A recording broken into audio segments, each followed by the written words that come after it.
All right, guys, here we go.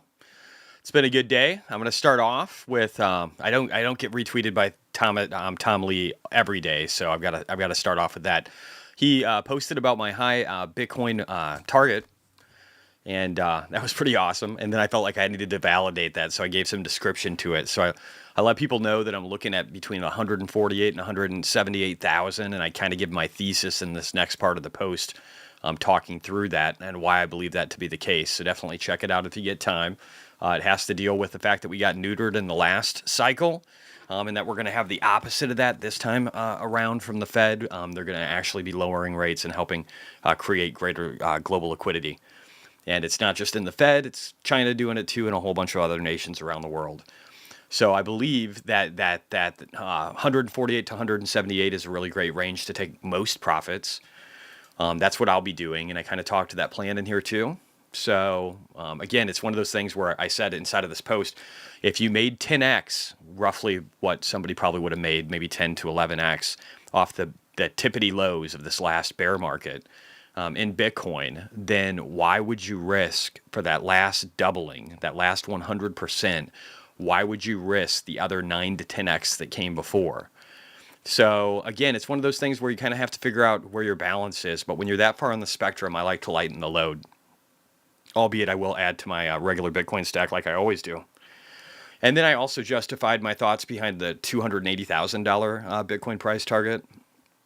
Inside of here, it's essentially that we're looking at almost a perfect channel, going back a long ways in Bitcoin's history. If you look here, it's going back to like 2016, I think, or at least 2016 we have in part of this time frame.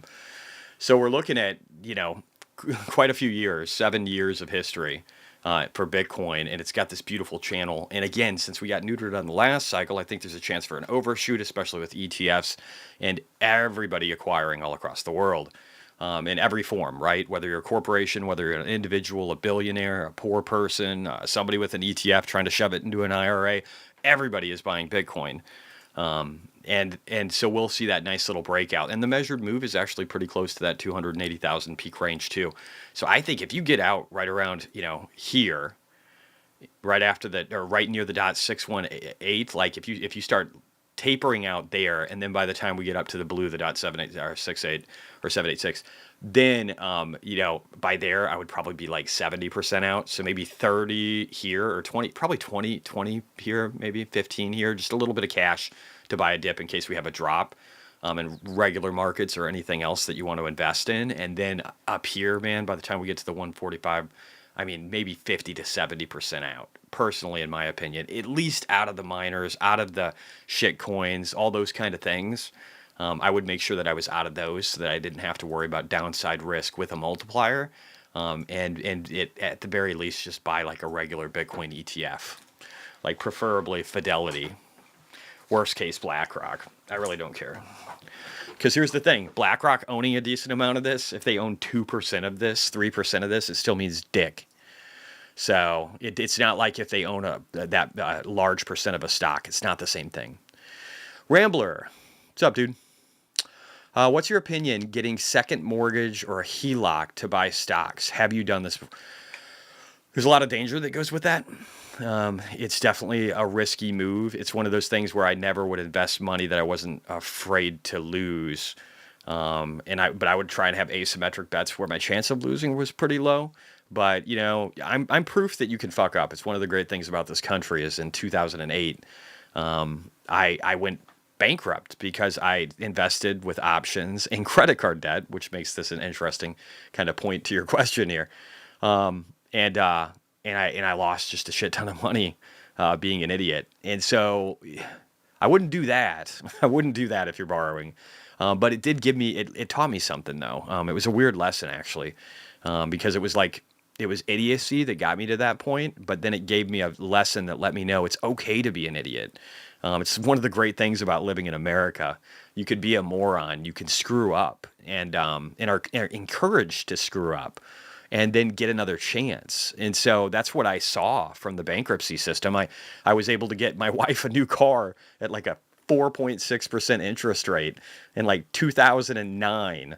right after the great financial crisis, and at the same time, step away from this mistake and rebuild my life. So I love this country, man, and I think again you just have to know the risks, and you have to figure out how willing you are to risk different elements of your life.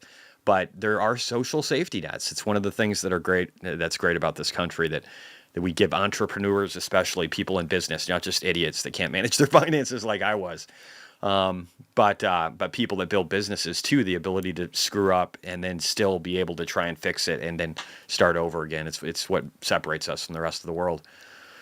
Anyway, long thing there.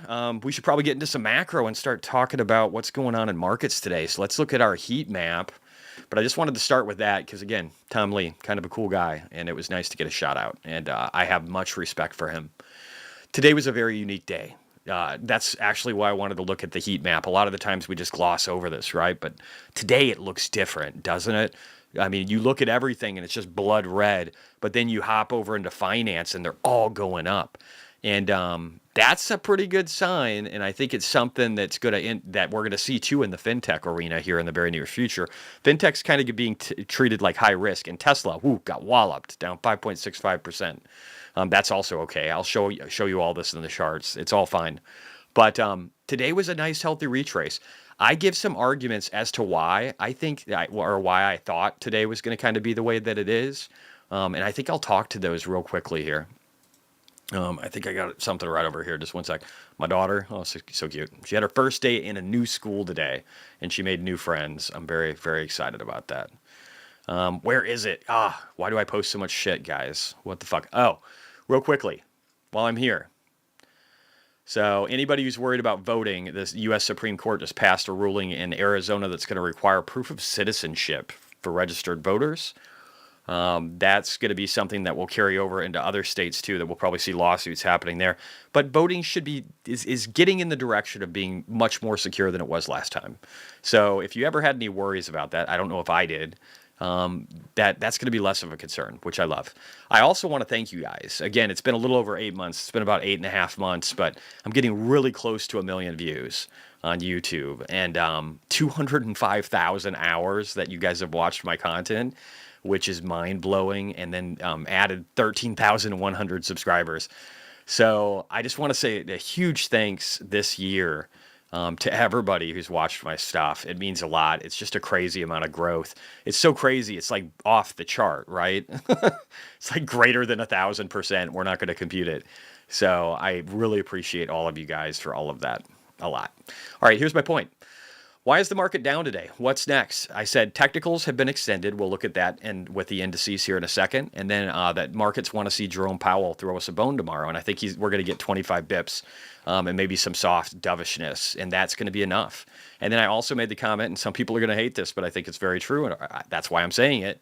I believe that if Robert Kennedy Jr. in Arizona, and this won't reflect until obviously markets, on Monday and Bitcoin over the weekend, but I think if he endorses Trump, that will increase Trump's odds by 3 to 4 points, which puts him handedly in the lead across almost all states, especially battleground, that would normally, should say, be contested.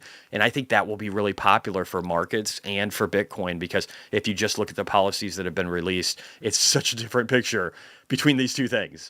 So you can't say that that's not going to have impact in the markets. I don't care how fucking biased you are. You can't say that. You can't say that. So anyway, also under the economy section, I said Reddit is trash because nonconformists to the liberal left will never have a voice. And again, this is a political statement, but it's also true. In Reddit, they lean heavily to the left. I know this from my own personal experiences. I got like 2 million views on something I didn't want to get 2 million views on because it became popular on Reddit. And it was because they hated me, right? Because they deeply oppose what I think. But this is funny. So in our politics, it says U.S. added 818,000 fewer jobs than thought, adding to concerns about the economy. Somebody put off topic. Sorry, this post has been removed by the moderators. So on Reddit, you can't even tell the fucking truth. Isn't that fun? So why am I bringing this up under the economy? Well, A, because it was about the economy. But B, if you're looking in the wrong places, you don't have the truth. And if you're an investor who can't find the truth, you're fucked. So anybody who's offended by my political commentary, I'm sorry to say this to you, but get over it. Get over it, because you want the truth, whether you know it or not. You do. All right, let me get back in here. I want to make sure I'm under the right tab. Also, wanted to show this. This is Rothmus. Rothmus would probably be called far right because he isn't the left. But here's what he said. He said the legacy media is the propaganda arm of the Democratic Party. Now, why am I showing you this under the U.S. economy? Because it's about media coverage of the job revisions that we just saw were blatantly banned within the Reddit politics side.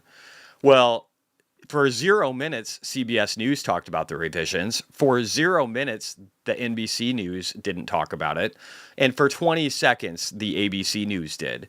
So if you can't see the bias and see how you're not getting true signal, I can't help you. You should go somewhere else. You should block me or unfollow. Anyway. All right. I also pointed out here too. So like I've been saying for a while, I think the dollar is heading sideways. I won't beat a dead horse here, but again, we've got threats of a sovereign default if we gain too much strength in the dollar, and then we have threats of carry trades like the Japanese yen unwinding if it's too low, right? So we're probably going to stay somewhere right here. That's what the Fed wants. That's what the Treasury wants, and that's what we're probably going to get. All right. Record short position in 10-year treasuries. Hedge funds have now built the largest 10-year treasury future equivalence short position in history. That's interesting. Probably going to need to keep an eye on that. All right. Oh, no, not that one. Kind of already done that. Oh, and I did an I told you about RFK Jr. Getting ready to endorse Trump on Friday, because I did. And there you go. That's why. All right. Let's do this. Before we jump into all of this, did I even have Ally up? So Ally, not such a great day for Ally. Let's refresh here real quick and make sure that, let's see here. Whoop, wrong account. Okay, well, we'll look at that another time because I got the wrong account pulled up and I don't want to show any more than I already have. So there. All right, let's look at economic data for today. And if you guys have anything you want to talk about, I'll try and get caught up with chat here in a second. If there's anything I'm missing, major economic news or things that have happened and I'm not covering them, it's your guys' job in chat to do everything you can to make sure that we don't miss them and that I cover it, okay? So if you could help me out, that's awesome. Real quickly, Chicago Fed National Activity Index. And I've been busy today, so I haven't looked at this, so we're going to see it fresh together. I don't know if I get any signal here whatsoever. There's just nothing here. I mean, it's not as deep as it was over here. But, yeah, I don't know. This is just not a great indicator. I hate stuff like that where it's just a variance from the mean. Let's see. Initial jobless claims, 232. And it looks like that was 232 versus 230 consensus and 240 forecast. So this is good. It's a lower jobless claims than what we would have thought we would have. And I still think that we're getting at least one rate cut. If we look over here and refresh for today, let's see what it says. It says one rate cut, 75.5%. I think that's the highest we've been. So again, all we're doing right now that I can see is just getting closer to where I thought we were going to be. So, but this is a good number. It's better than expected. Jobless claims average looks better than forecast, so we'll skip that one. There's not much there. Let's look at the S&P Global Composite, existing home sales, all that kind of stuff. I love to see that. Global composite. I mean, the composite PMI is in expansion. I can't hate that at all. And it's 54.1 for actual, whereas it was supposed to be 53.5 and 53.3 for consensus and forecast. So another great number. And then the manufacturing piece of that does look weaker than expected, but we know that. The manufacturing industrial portion of our economy went from like a 2/3 level to 1/3. So it's just been cut back a lot. And then at the same time, our services sector has expanded. That's where the bulk of the economy is right now, and that's the area that's still seeing an even greater level of expansion. So we can't hate that. And I think manufacturing, especially if you look at some of Trump's policies, they're to get manufacturing back here by applying heavy-handed tariffs on other countries. Now, if done right, that could actually work out and be very beneficial. If done wrong, it could potentially create more inflation. So we'll have to see what the implementation is going to look like, but that could be interesting. Existing home sales. Let's look at some of these. We haven't seen these in a while. So existing home sales, it's kind of a shitty time of year for it, but record low levels. And again, closer to what we saw in like 2008, only we're going to be lowering rates heading into this. I think, if anything, we're going to see like a whipsaw. We might see another drop down, but we're going to see a whipsaw back up, something like what we saw between the GFC of 2008 and then the markets going up in 2009. I think that's what we're readying for, because rates are going to come down and the market's going to open up. It's going to be great. It's going to be a boom. We don't have the problems that we had in during the Great Financial Crisis. We don't have anything like that. We're underbuilt. Even if you throw in Airbnbs, even if you just look at all this other shit, we could still, prices could fall, but the market will open up and it'll benefit everybody, and there'll still be plenty of wealth that people can tap into home equity lines. It could all be really good. All right, let's see. Kansas City Fed composite index, -3. They thought it was going to be -9 and -10. So again, a stronger economy.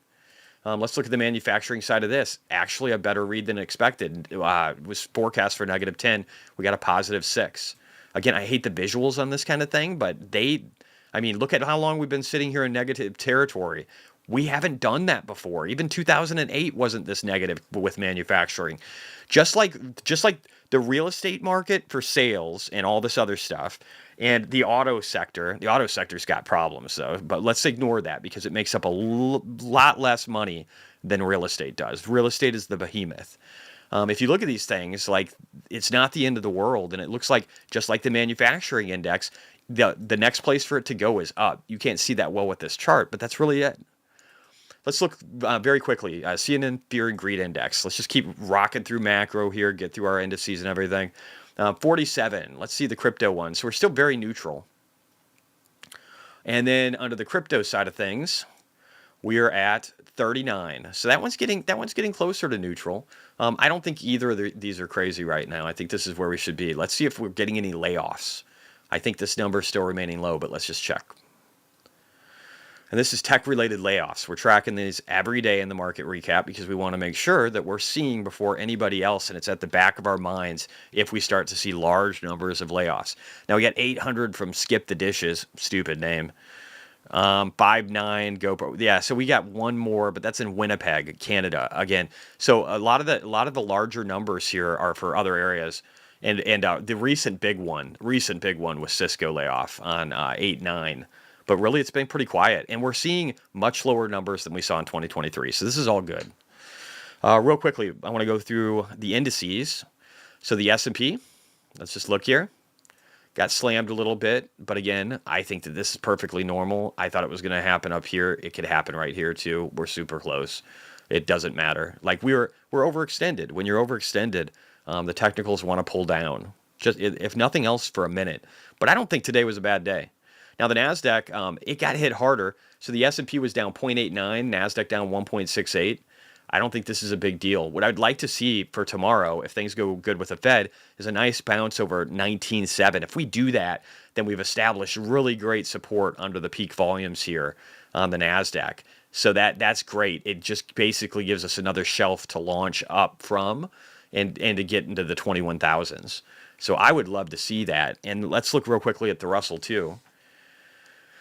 See what we're looking like here. Down 0.95%. Isn't that interesting? The small caps actually outperformed the NASDAQ. And then we're close to the S&P. That's a sign of resilience to me. I'm actually really excited about that. I think that's good. Again, you guys have to expect a little bit of a pullback from everything that's happened. Now, the dollar went up too today. I told you that this thing's going to find support on this previous resistance level, and then all this support we found recently, it's going to continue to find that as we oscillate higher. You can kind of see that too If you look down over here on the MACD, you can draw a line real quickly. I don't do this very often, so I probably should do it more just so you guys get a better idea.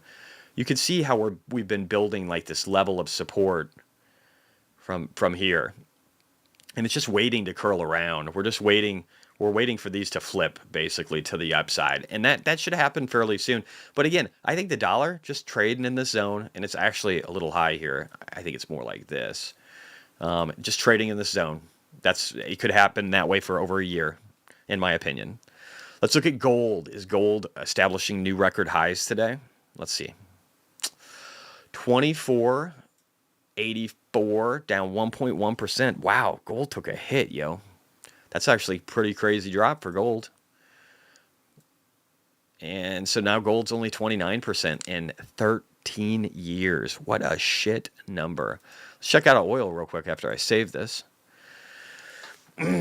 Oil. We're getting that bounce I was talking about, right? I literally said this was going to happen. and it did. Again.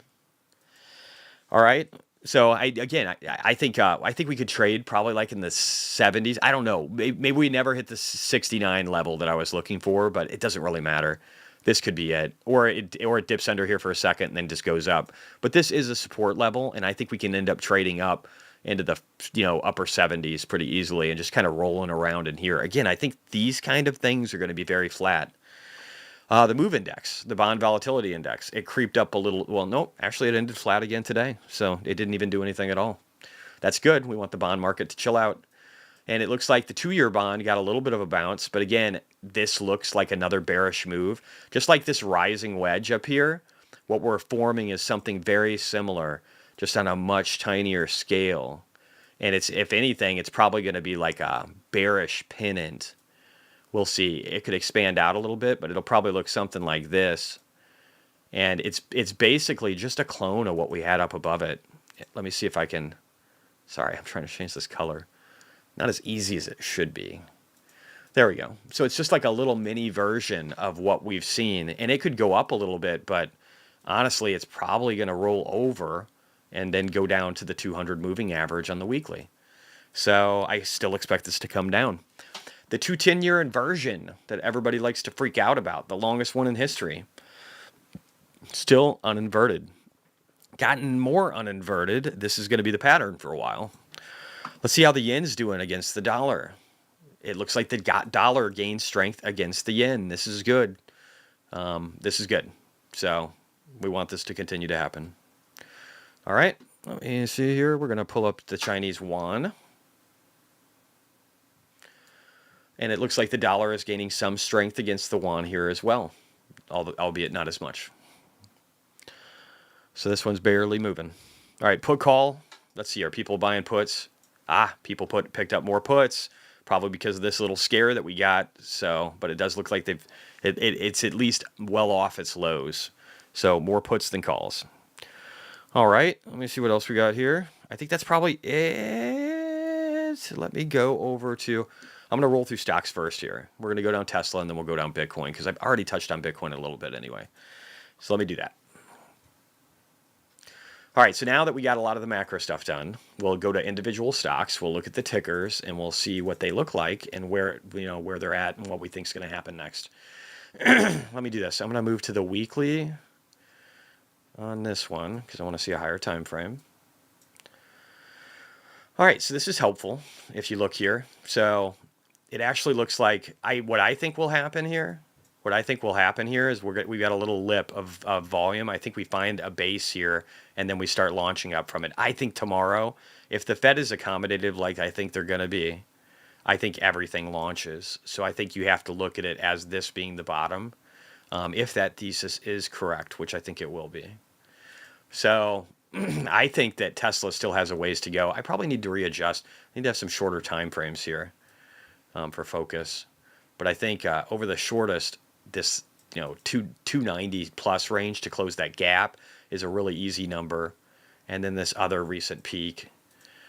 These are going to be our two short ones. But yeah, I think eventually, we're going to start testing up against the 200 moving average on Tesla, and I think we'll end up going higher. Let's look at the rest of Tesla. Let's see what else we got going on there. There's a few other things, too, that I need to start pulling up. Let me see if I have too much in the way of Tesla today.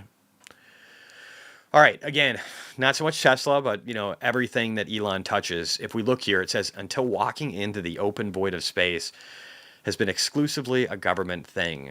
But that's about where SpaceX is breaking this monopoly by adding the first ever private spacewalk to its already vast arsenal of space competencies with the Polaris Dawn mission, where they're going to have two of these things launching at the same time with two different crews.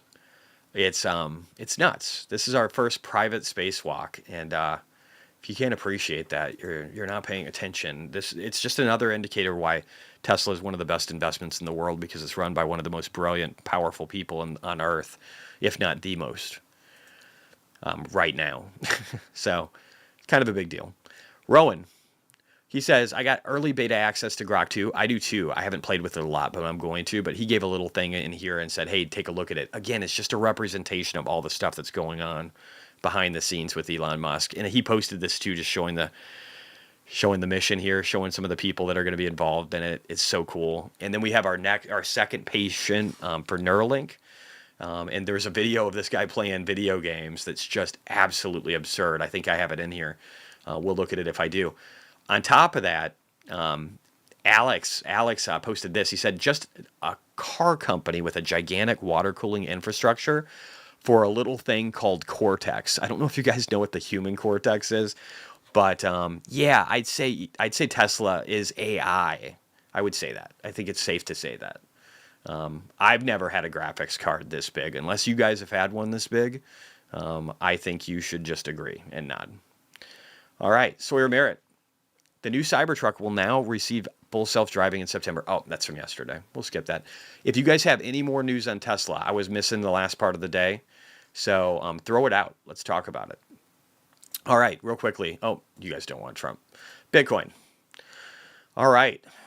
Under the Bitcoin side of things, Dennis Porter said, breaking, Basin Electric, which provides power to over 3 million consumers in 9 different states, just had its discriminatory rate for Bitcoin miners rejected by the FERC.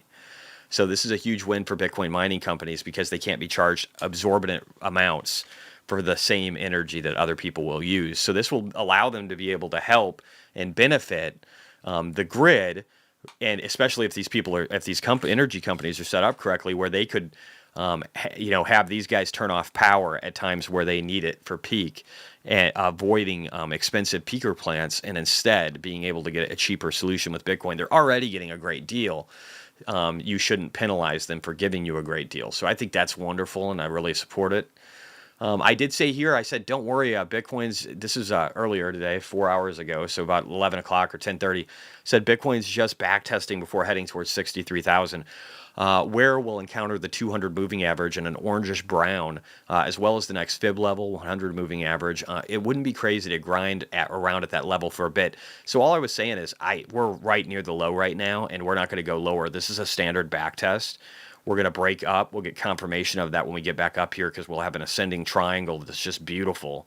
And it will let us know that we have a measured move from here to here that we're going to replicate over here that will get us up to our next resistance line, which again is a very old resistance line that we're going to be very happy to break. One that's been going on this entire year, really. So this is what's coming. And then let me pull up Bitcoin real quick so we can look at the chart in real time. And again, it hasn't even went down that much. It's at 60,400 right now. And you could draw this in different ways. If I go to the 4 hour, it probably gives me maybe a cleaner view. Because then I could do something like maybe this. This looks more accurate as far as representation of resistance and support. So that's what I do. I dial up from the bigger time frame to the smaller time frames. And sometimes look in them to make sure that my lines are perfect and a representation of what they should be. And when we do that, we magically get a perfect level of support here just by cleaning up what was on the left. So you can see that we found support. We found support on peak volumes, at least going back, a month. Let's see, more than a month.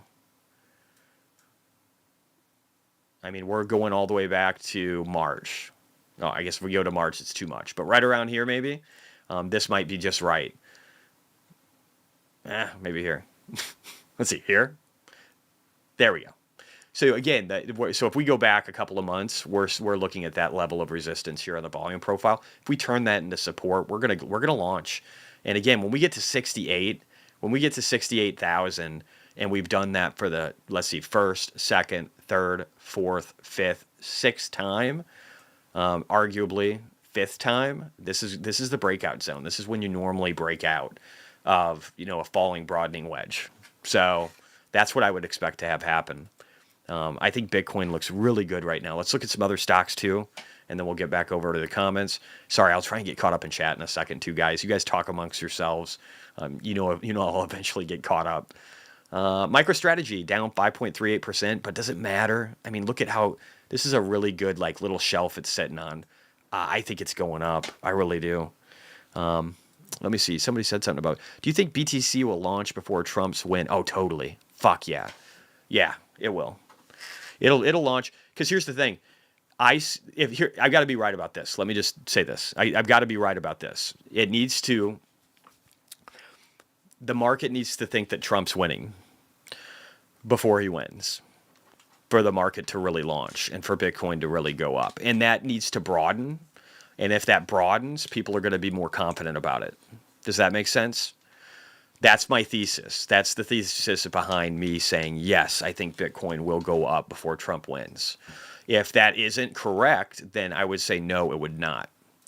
But I don't expect that. I expect it to go up. All my research tells me that. Uber is being silly. Just buy FSD. They will in the end. Oh, dude, they have to. Uber should be running Tesla's fleets en masse and utilizing FSD out of the gate. They should already be talking about a contract with Musk. And maybe they are. It wouldn't surprise me at all. I think they have to be, honestly. I don't see how they would not be. All right, I'm going to pull up Mara. Did you say I'm insightful? I hope so. I'm trying. Hey, if you guys could hit the like, that would be awesome. I know I ask all the time. I'm sorry. It's part of the gig of this social media bullshit. It's like something you got to do. If you don't remind people, they forget. You don't want to remind people. You just want them to click it. That's all. All right, let me just clean this up. I'm trying to get better at cleaning up the charts in real time. Oh, and I haven't finished my work with PAGs. I'm going to try and do it by tomorrow. I've actually got 2 videos I want to get out tomorrow. I will not be around for a market recap tomorrow because we're going to be heading out from vacation and my birthday weekend. So we're going to be on a lake and jet skiing and stuff like that and doing fun things. So I'm going to have to be gone for a bit. But I am going to try and get the PAGs research. And I've just got to figure out which video it's going to be. There's a couple videos that interest me. That I might want to get out too. Mara, 4.37%. That's not bad. Up 0.24% in after hours, so close to a 4% down day. This still looks like a hell of a bounce. Everything's going up. I think everything's going up. I literally think this was our down day. The macro is going to give us the answer tomorrow. But it's going to be Powell, and he's going to be positive, and the markets are going to be like, hey, it's nice hearing that again. It's nice hearing the, hey, we might actually cut. Here's one cut. We might cut again. The market would not hate that. I should go to 2. I don't want these things. My OCD requires that there be symmetry. Yeah, so we still got this beautiful daily gap in CleanSpark. That's going to be filled real soon. If you do not have miners, it feels like right now would be the time to have them. And then hold them for a while. Especially if you're in an IRA and you can buy and sell and not have to worry about tax obligations until you withdraw. That's a fun one. All right, I'm going to do this. I'm going to bring you back down to here. Just want to keep these things all kind of close and normal levels. All right, so Cypher, same thing. Why am I even doing this? We'll just say I cleaned up the chart, and that's it. Let's go back over here. So I've explained Bitcoin. I've shown you pretty well, what I think is going to happen. And then we had the conversation with Tom Lee about it earlier, right? That all looks good. Here's another representation from a friend, Elja. He's got a slightly different price target. Again, mine, I said about 148 to 178, kind of mid-range targets, or low to mid. And then I believe that 280 is the high. He's a little more conservative in this one. He thinks it's going to be closer to 240, 250. I mean, that's a nice round number, whatever. People can look at 250 and be like, oh, yeah, that's a really hard level to break. That very well could be it. 280 doesn't have to be it. I told you already, I'll probably be almost all out, at least all out of my multipliers, like the shit coins and the miners, for sure, by the time we get to 148, 178, somewhere around there. And then I'll have my regular ones, and then I'll probably be selling out of those too as we go higher. So, because again, I don't care about If I've made 10x, I don't care about the last doubling. I don't care. Okay, I can do that with other things. And again, but I'll still have a position, and you guys will know what it is. Mike Lauk just partnered with Cruz. Jesse, who did? Who partnered with Cruz? Sorry, Mike. Sealess, I hope you don't have one of those Nikola jet skis. Jesus Christ, no. No, man. Because then you know what that would be? It would just be in motion, and I would have to be paddling the fucking thing, just like their semi. So no, definitely not a Nikola jet ski. C-list, just a 3D printed hole. You guys are great. Christian Soto, Bit Farms, Mike Lauk, Uber. Uber partnered with them. Well, that was fucking stupid. All right, fuck Uber. They're dead. All right, Kane. Previously, you had your targets of Cypher for 50 and CleanSpark for 100. Yeah, I want to be more conservative on what they are. Because again, I've said this for a while, but I will work hard to get you to have lower goals for returns the closer we get to the end. Cybertruck jet ski. I love that fucking idea, actually. If they made that, I would buy it immediately. Maybe 2. I would just pre-order 2 right away. I'm going to pre-order like 6 of those fucking robots, man. But yeah, that's a great idea. But yeah, so with Bitcoin, I want to get you guys out of multipliers earlier. There's going to be ways that we can diversify when we get higher, and you don't have to do all of it. I mean, again, you do you anyway, but you could do like a percentage of what I do for an action plan or some variant of your own, whatever. I want you guys in the beginning. When it's a bear market and everything is low, I try to get people excited and get them in. And so I might be overly optimistic in the depths of the bear market. In fact, the depthsier that we get, if that's a word, I get really bullish and I start screaming from the rooftops that everybody should buy. But then I'm going to get more conservative the higher we get. And I'm going to start slowly presenting you with the idea that we might be getting to the point where you're getting greedier. And I'm going to use all kinds of metrics and tools to do that I don't even pay attention to right now because we just don't need them yet. But I will be more conservative as time goes on. You'll see me move the pole because I want people to be able to make money continuously for years. For the rest of their life, if they can, if I can help in some way or give them the tools or if I have the ability to.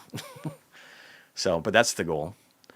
All right, Kane, question I've been considering for you, do you allocating additional cash to TLT after rate cut decision in September?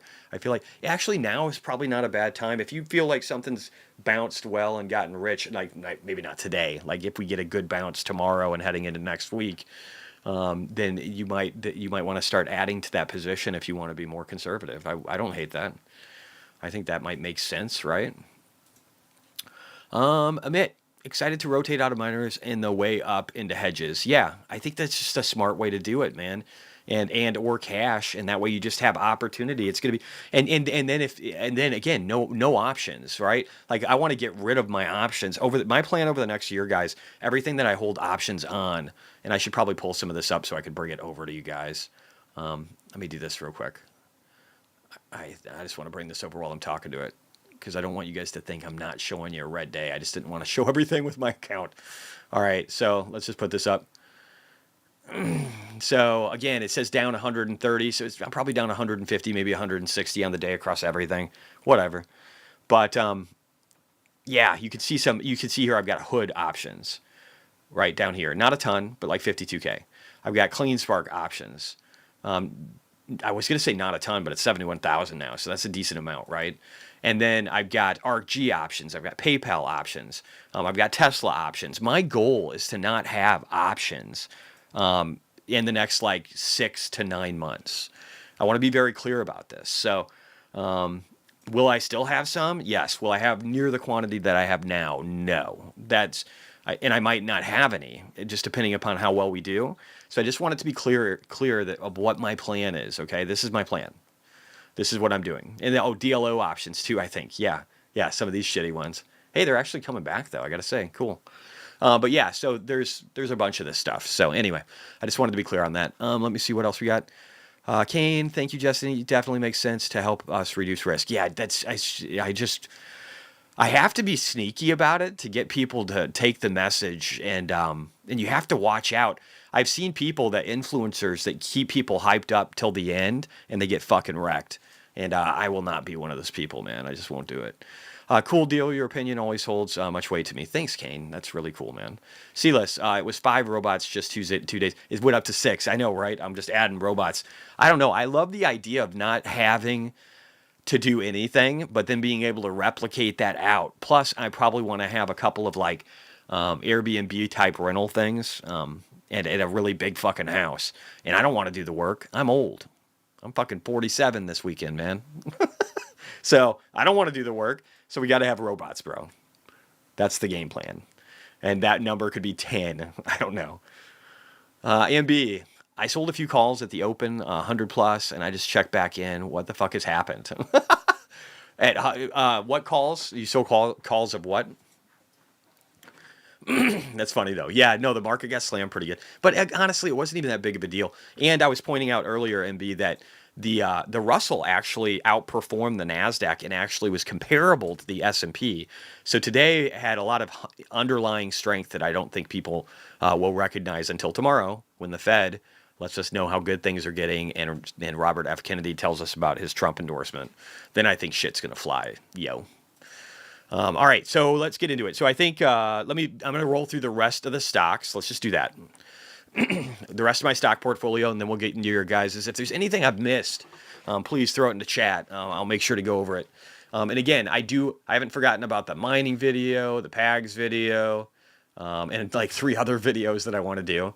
I'm just running short on time, and I prioritized my daughter today since it was her first day in a new school. So I will get more stuff out. I'll try and make at least 2 videos. And I'm going to try and do a lot more next week because I think I'll have more time to dedicate towards stuff. And I'm going to try and provide higher value content, not just like a multitude of content. So today, PayPal, on just a shitty day where Tesla was crushed by 5+%, PayPal is down 0.08%. I call that a win. It just looks so fucking strong here. This is so strong. PayPal looks beautiful, guys. And the fact that I was telling people, I literally posted earlier.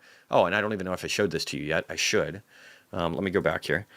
I don't remember if I showed you my PayPal notes or not. Let me know if I did. But with PayPal, I literally earlier said this, right?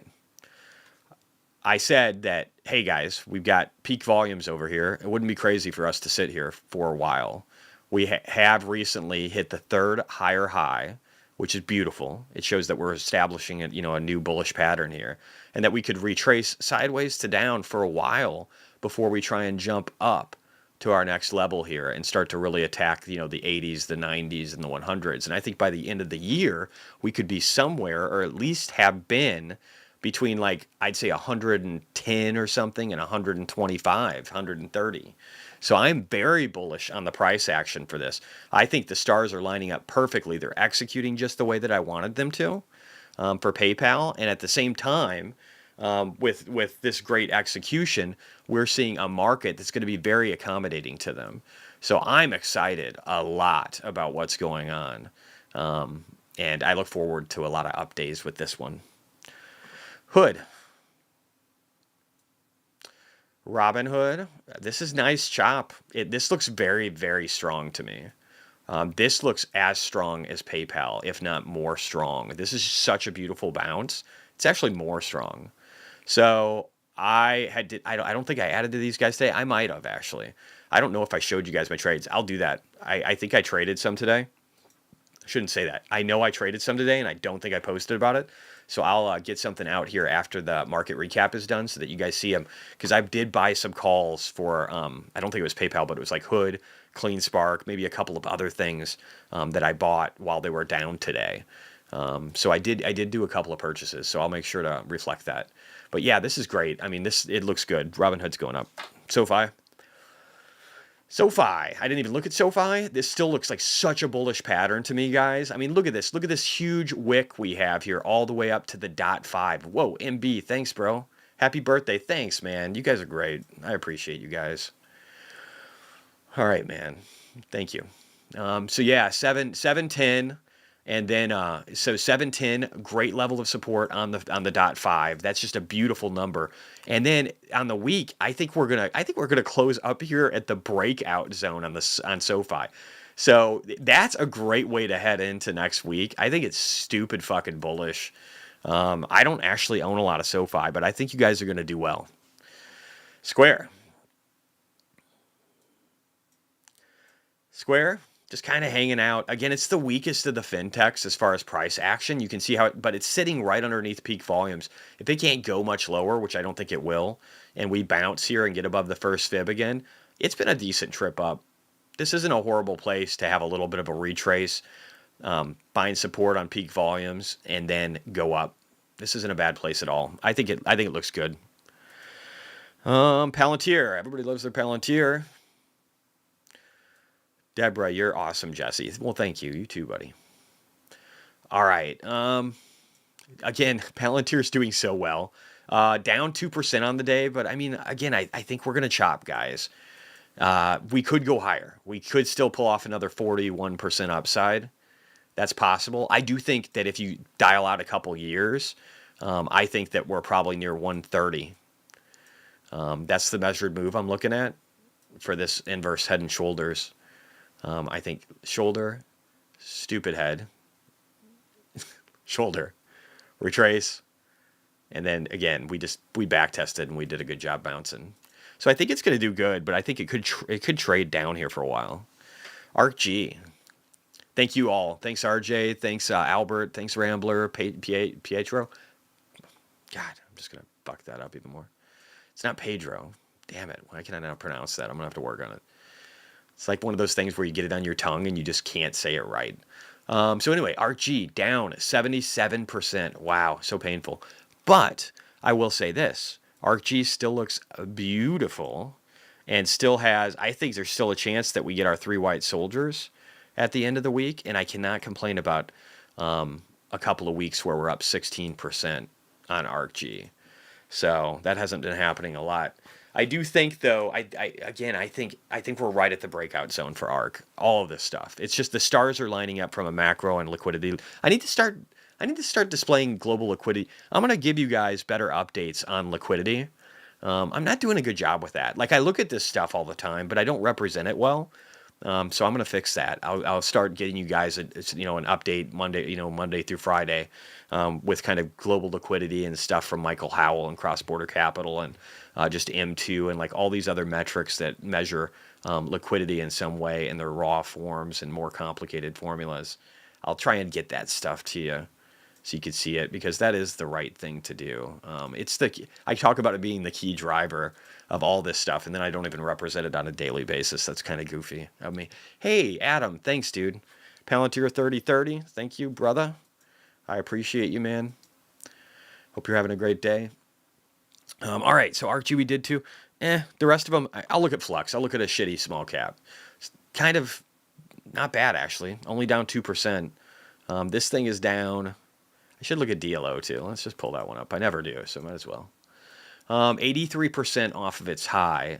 It does look good though. It looks like a bottoming pattern on the first fib, right? This looks like we got a higher low, and we're looking to go higher here and establish a higher high.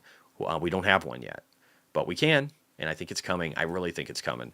I think small caps are going to benefit a lot. This trend right here is so great because it's just a downward line and then an upward line here. And if you look at it on the weekly, and that's a great looking thing. Now there's a little bit of convergence and no real, there's a little bit of divergence down here in convergence, but it's not as pronounced. Like the RSI looks a lot better. It's a better representation of the coil that's been wound. You could probably look at this. I don't even know if you could look at it on the daily. Nah, it's not a good way. There's just not enough. On some of these, you didn't get enough oscillation for a while for it to really widen the bands on the MACD, if that makes any sense for anybody who understands that. Kane, happy birthday to the Leo astrology for men. Nice. All right, DLO. Let me pull it up. Honestly, man, people say that all the time, But like technicals and these things, these repeating patterns are a great way to be able to figure out maybe not exactly what's going to happen, but get high probabilities of within a certain range of accuracy what's going to happen based upon historical representation. It just gives you better odds. So as long as you look at it as a probability machine that gives you better odds of being successful, you'll do better. DLO is interesting. It's going up a lot. I think I bought some on the way down. I'm pretty sure I did. I'll have to look at orders. That might have been one that I missed too. But yeah, I bought some DLO. But it looks like this has got a long way to go. But I think the breakout pattern and this is going to be vicious. Even if you just look over here, the stupid stuff here, like here's what we've seen in the not too recent past. This is what it's capable of, right? Like let me change these to a different color, like a representative color. They're going to be, nope, I hate that one. Let me see here. We'll do, yeah, whatever. That'll work. So we got this color right here, right? So look at that bounce right there. And then down here, if we look at it again, how can I copy this stupid thing? Copy, Control C. Okay. And then if we go down here, oh, I did the wrong thing. Jesus Christ. This is the one part I hate the Mac. Is I don't always get the commands right. Anyway, whatever, we can just draw it. But look at this. So look at what DLO is capable of doing. It's kind of fascinating. You see these really strong spikes, violent spikes. And we've had this major dump, huge dump over a short period of time. I mean, if you look here in, what was it, April or so, we were at 17 and then we dropped to 650. That's an insane drop, 60+% over a very short period of time, honestly. So, and if you look at the financials on this, they're not that bad. So it gets me interested, man. It gets me interested. All right, Silas. Chicken Bro, not in South Africa. The neighborhood would welcome it. Security is a constant concern. Break-ins have happened with my father living there. Yeah, I've watched a few. Oh, shoot. I just tore out my headset. All right, we're done using that since I tripped over it. Yeah, there's a few people that I follow, actually, that came from South Africa, and they talk about the violence and the problems in the region. It's pretty nuts, especially if you're white. Not a great place for that. It's been very mismanaged. It's just sad. It's sad what happened. You know, they got their freedom back, but then the country is completely mismanaged. It's just a shame. Anyway, let's keep going here. Ashley Jesse is one of the cusp of Leo Virgo. I am a Virgo. I will tell you guys that. Silas, security would be about visibility and unlocking 2 gates and 2 doors when people arrive. The keys and remotes always go missing by guess. It's frightening. MB, Peloton up 36%. Really? No shit. Ephemeral phase. Blame the fingers, not the Mac. That's probably true. It's probably the brain. It's probably some neurons in between that don't know how to reprogram because this computer is 47 years old. It's got buffering issues, if you get me. All right, BD, when Tesla RoboCop event. I know. Wouldn't that be great? That's funny. For anybody who's seen the original RoboCop, you could get that sense of humor. Silas, my father is Danish, but retired there.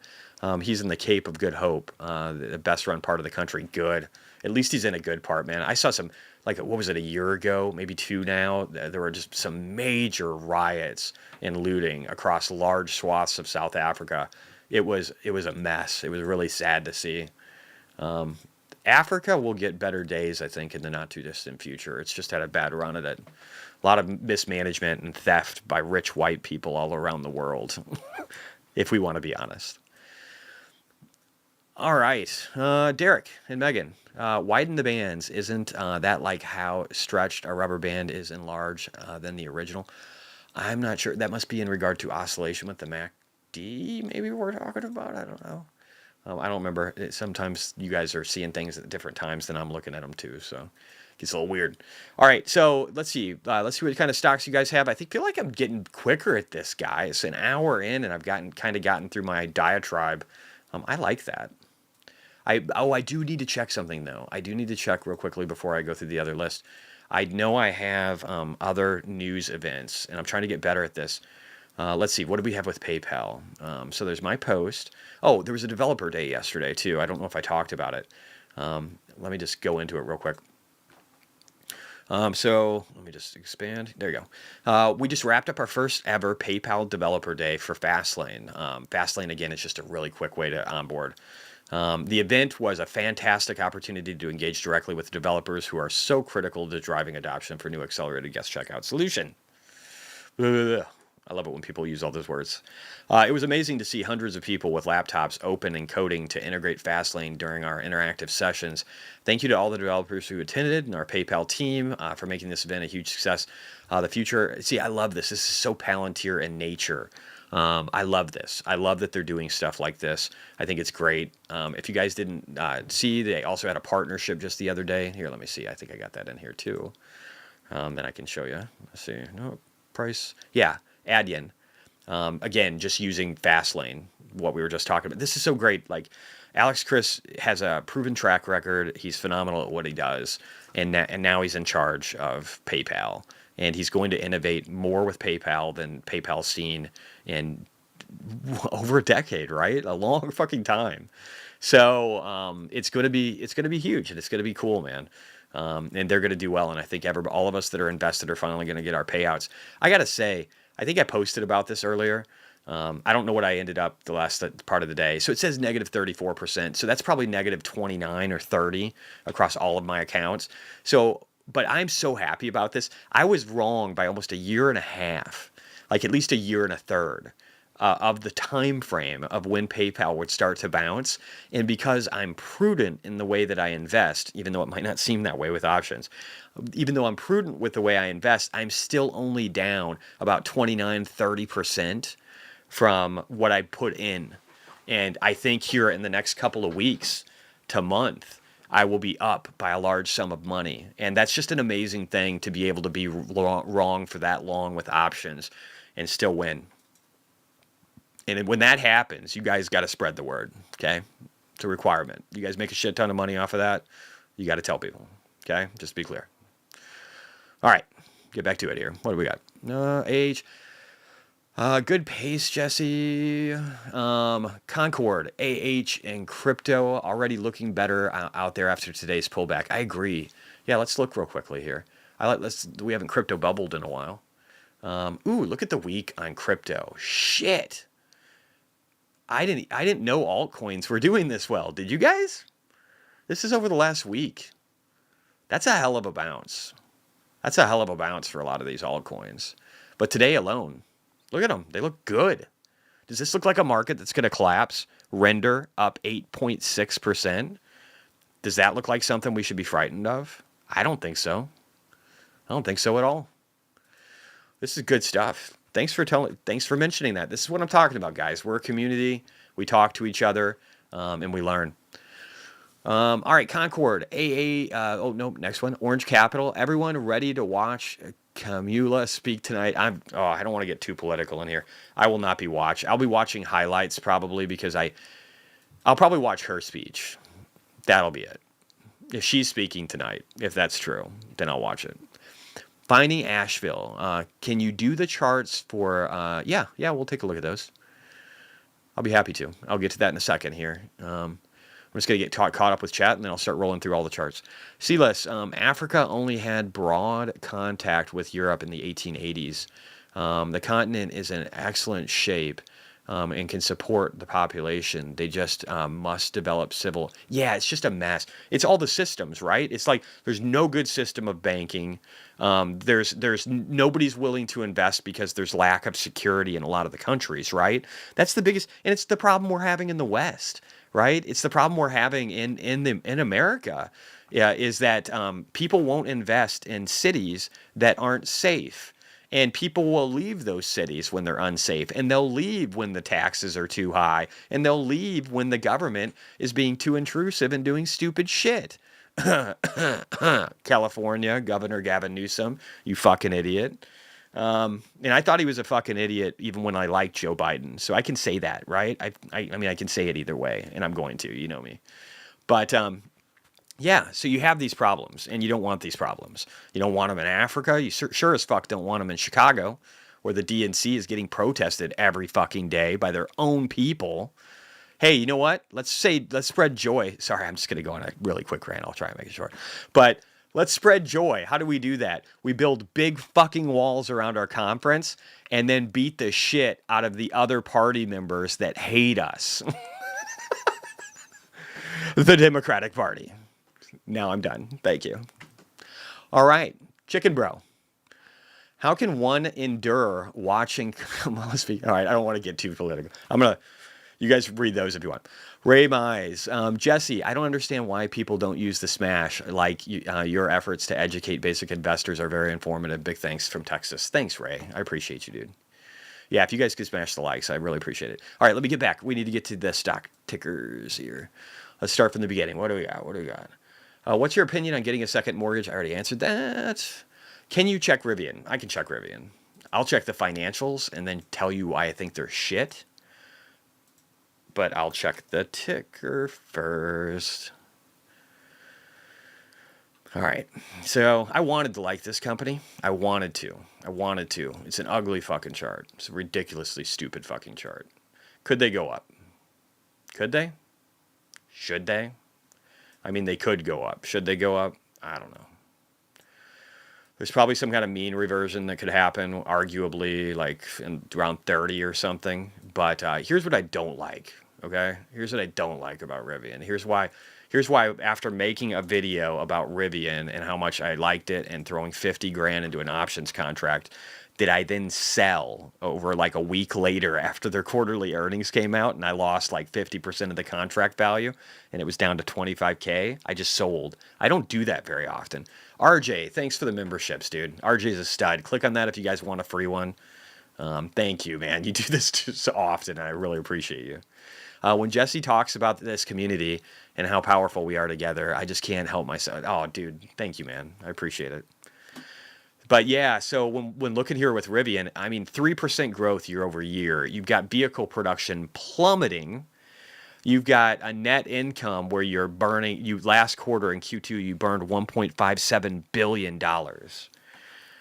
Revenues have been in decline for the last 3 quarters. You're still diluting shareholders. Your cash is disappearing as your debt's growing. Your operating expenses aren't getting better. Your cash flow has always been negative and looks like shit.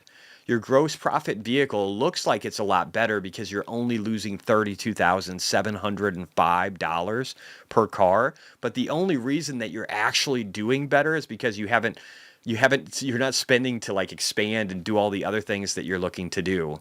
It's just like, and then their next vehicle, the one that's going to help bring costs down, is like in 2026. And that's hopefully not optimistic. I just don't see a bright future for them. Now, can they bounce? Yes, technically they can bounce.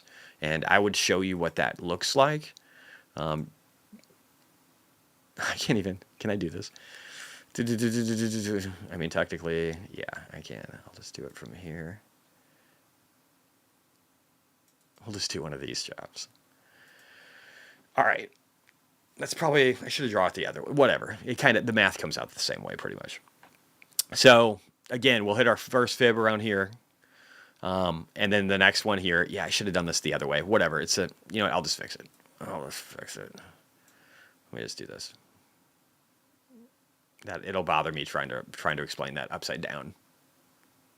You get this way sometimes, though. When you look at charts all day and talk about financial stuff, eventually your brain turns to mush. All right. So, yeah. So first fib, there you go. Same place pretty much. 48.31. So you could mean revert. I think that could happen. And that would be a lot of money, right? If you could 4X on this, that's a lot of money. I don't know what the options contracts. For a gamble, this might be a good deal. You got rates coming down. Maybe Rivian gets some good news. Maybe the options contracts are really cheap. I haven't looked into it. I don't like to play those kind of games long on a company I don't believe in. You know what I mean? I would rather invest in a company I believe in and that I could be wrong about for a period of time than one I don't believe in, which I don't with Rivian, that I might be right about if I get lucky. It's like those are just shittier odds in my opinion because I do those long option timeframes. So that's how I feel about Rivian. That's what you get for Rivian. Sorry. hopefully I try not to shit on people's stuff too much, but I do try to give my honest opinion and why. Considered strongly conservative now. Either way, some things are worth conserving. I'm basically a classic liberal working on my mother. Working on my... What do you mean by that, Silas? I feel like there's a typo in here, man. Rambler, opinions on the shit coin RVN. Oh, Raven? Raven coin? Are you talking about fucking Raven coin, bro? I used to mine that shit back in 2018 or 19 or something. That's fucking hilarious. Is that what you're talking about? For reals, tell me if that's it. I'll make a copy here and start typing it out just in case. I forgot that fucking thing existed. That's what I think about that. I also don't like, is that what you're talking about? Is it Raven? Or is it something else? What is it? Tell me what it is. See when I subscribe. All right, if you're gone, I can't see it. Here, let me try this. Raven coin. Tetherus, RVN. On Binance, that's probably the best one. Dude, yeah, tell him to sell that shit. It's fucking dead, bro. Tell him it's dead. Tell him this. Tell him that good old Uncle Jesse, he said that a chart that looks like this is something that has expired. It is gone. Whatever it was is no more. It will never be again, most likely. Like with a 99% probability, when you see a chart like this, it will never be anything good again. Ever, ever, ever, ever. It's the definition of like a trap. This thing will make you think that it's got value, and it doesn't. And here's the thing. We know 93% of shit coins don't outperform Bitcoin the next cycle. 93%, so only 7%. So you've got a 1 in 11, 1 in 12 chance of owning a shitcoin from one cycle to the next and having it be better than Bitcoin the next cycle.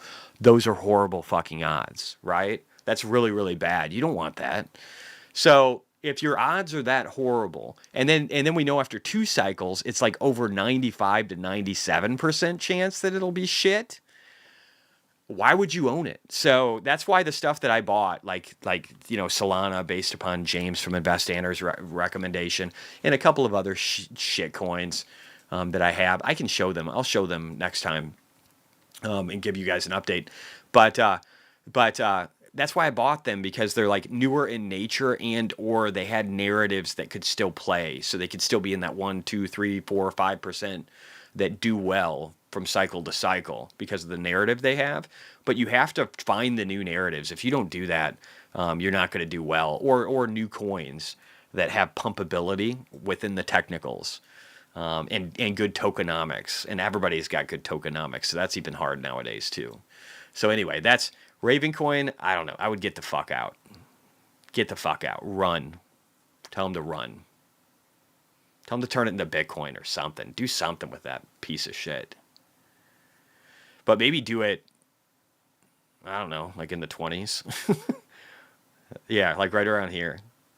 Like 25. 25 maybe, get out. If we get a bounce of some kind. And again, and who knows, you could, I mean, theoretically, this thing could go up to like 6. But I just feel like there's so many better opportunities, and the risk to reward, it's like, can you go up 200, 300%? Yeah. Is the probability high of that happening? No. Can you do something that's almost comparable to that, like 60% of that with Bitcoin, or matches it if you're doing a Bitcoin miner or a MicroStrategy play, or a Bitcoin like 1.75x multiplier, BITX, whatever the fuck it is? You could. And so, like, why wouldn't you take Bitcoin, the sure thing, where you have less less variance, where you could just get blown up by some shitcoin that nobody gives a fuck about? Nobody's gonna fucking care about this thing. So anyway, I think I beat that horse pretty fucking dead. If he has a problem, just tell him to watch the video. Kamawa, we love you, Jesse. 1 month after I found your channel, Matterport happened. Oh, you got Matterport? Cool. Hopefully you got to benefit from that. I doubled my money, but you guys did better. Most of you guys did better than I did on Matterport, because I didn't think about an acquisition, and that was stupid. Mr. Castellano, Fubo, what's the next fib level resistance? Any Any chance they merge with Para? I don't know. I don't know anything about that from a fundamental standpoint. I don't know if Fubo's merging with Para. I don't track it anymore because I don't own it. But I can take a look. One sec here. I mean, Fubo can run, dude. It could still run. This is a crazy level. So what's wild about, and you can't even go back any further. This isn't even a thing. Look, this is an absurdity. 24,000. You can't even. I can't run my fibs off that number because it's such bullshit. I have to start over here in like December of 2020 to really just have a good number. So otherwise, it's just trash. But even since that time, it's down right now. Fubo, it's down. 96%, 97% from its 52-week high. That's a pretty bad number, I would say. And but yeah, this thing could run. It's been so heavily destroyed. The market cap's only 652 million. What does it look like fundamentally? Or I shouldn't say that, financially, because this doesn't tell me the fundamentals. That's not the same thing. Fubo. Okay. Revenue growth, 25% year over year. Again, that looks pretty good. Net income, what is their estimate forward guidance? What are we looking at here? It's going up. It's going up. And they won their lawsuit. That's not bad either. Any insider buying? Lots of insider buying. God, you guys are getting me fucking interested in this stupid thing that I don't want to buy. Fuck. So it's interesting. Here's the thing I don't like, though. I don't like that their cash is still burning. And that their debt is not burning at the same rate. I don't like the share dilution still, or the lack of cash. Again, just lack of positive cash flow. They're not making any money. They're bringing in $390 million, and they can't even make a dime. That sucks. That's a lot of money. Now, can they turn that on and flip it up and start doing really well? I don't know. Again, here's the problem I had. I actually have parts of the experience because I used Fubo and I used it and I used YouTube TV and I used a bunch of other different services to try and just see what's out there, right? I used all of them, every platform. And Fubo was like, okay. It was okay. It's not bad. But the mobile apps suck and I couldn't actually watch CNBC and keep it on while kind of minimizing it and not running my battery down hard on my phone. And it's like, I like to do that a lot. I might be out mowing the lawn or doing some other shit. I'm retired, right? So I need the mobile app to work for YouTube TV. It didn't work well with Fubo. And so it's like, I've got an inferior product, at least for what I'm trying to use it for. I'm not everybody. But then at the same time, there's so much competition, and Google at any point could just say YouTube TV is going to be 50% off for the next 3 months. And all of these subscribers would be like, and Google wouldn't even give a shit. It would barely even register. I think it's something they should actually do. That's what I would do. I would crush the competition and then become the one source still for all the legacy, like live TV type people that are older and dying off. I also don't like this industry because, again, it's one of those things where what they should be doing is being like Roku-like. They should be doing an interface that's just really good at showing you, hey, here's every option that's out there that for watching this particular content. And then you can be like, oh, I have this one. So I don't have to buy this on Amazon because I actually have it. Amazon doesn't show you all of that stuff. So like Roku's probably better. Fubo doesn't show you all that stuff. So again, it's just like, I don't know. This is like a dying industry in my opinion. And so I don't love it, but could it bounce? Yes, it could. There we go. That's Fubo. All right. Polo Bro. Hello, Jesse. What's up, dude? Concord, truly wild times we live in. Kennedy endorses the GOP nominee. Wouldn't that be fucking insane?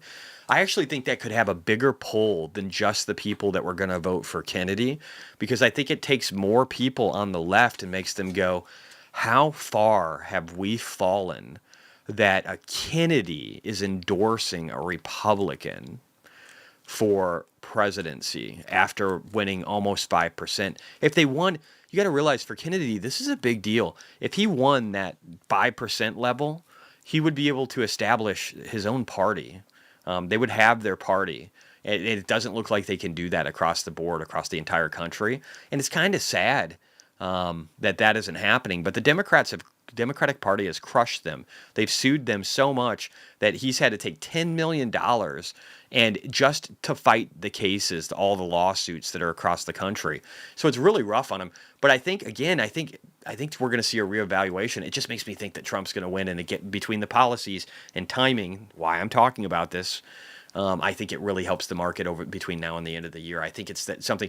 Even Tom Lee, holy crap, I didn't show this to you guys. Tom Lee, I know I posted this, but I must have not have bookmarked it. But our boy Tom Lee, Fundstrat, he even started talking about how he believes the same thing I do on CNBC. Let me see if this is it. This is probably the other one. Both of these are good. We're going to watch these real quick because they're really good. 1 second. A month ago when the VIX hit 50 and there were growth fears about the economy, did you ever waver? Did you have any nights where you didn't sleep as well? There were 3 days of horror, as the market post. First off, I love how honest Tom Lee is. He's like, dude, it scared me that the Japanese carry trade was unwinding and that it might not be addressed. That's fucking cool. It does that with everybody, right? Like, that's your immediate gut reaction to this type of news. But then you have to vet out what reality is, and he still held to his guns. FOMC all the way to that Tokyo Black Monday. It was gut-wrenching. Was it? For you? Yeah, yes. But we viewed this ultimately as being a growth scare, because we didn't think the U.S. was entering recession, which a lot of people thought after that jobs report. And I think people thought there was systematic risk because of what's going on with the yen. But markets showed a lot of resilience since then. I mean, yeah, a ton. The fact that we snapped back so sharply is showing you how strong this market is. Still. He's right. And actually emerging markets, especially in their bond markets. And by emerging, I don't mean like China. China is a developed market. Developed markets are the ones that are having the big issues, right? They're the ones that saw, big drawdowns. But emerging markets like Brazil and other economies that are newer, like India, on the up and coming Mexico, a lot of their bond markets actually weathered the storm really good. It's another sign that things just aren't as bad as people say they are. Real quick, too, I want to cover this. Sorry, I should have done some of this earlier. There were a few of his posts that I really wanted to talk to. He said over the last 3 months, this is from RenMac that Tom retweeted, over the last 3 months, core PCE is already going to be under 2%. If end of easing cycle is 3.0, then a slow approach implies restrictive policy for a while. Will take a while to get to neutral in this scenario. So we'll see if that happens. I don't know. I think we get it for sure 25 bips. Could we get 50 tomorrow? I don't think so. But if they do it, I won't cry. I think the market will actually take it as a positive. So we'll see how it plays out. But that's what I think is happening. Right here. This is the one I think I want. Let me see here.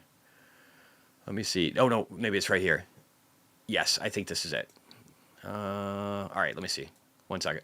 Do we see an orderly easing cycle because the Fed doesn't feel like it needs to act intra?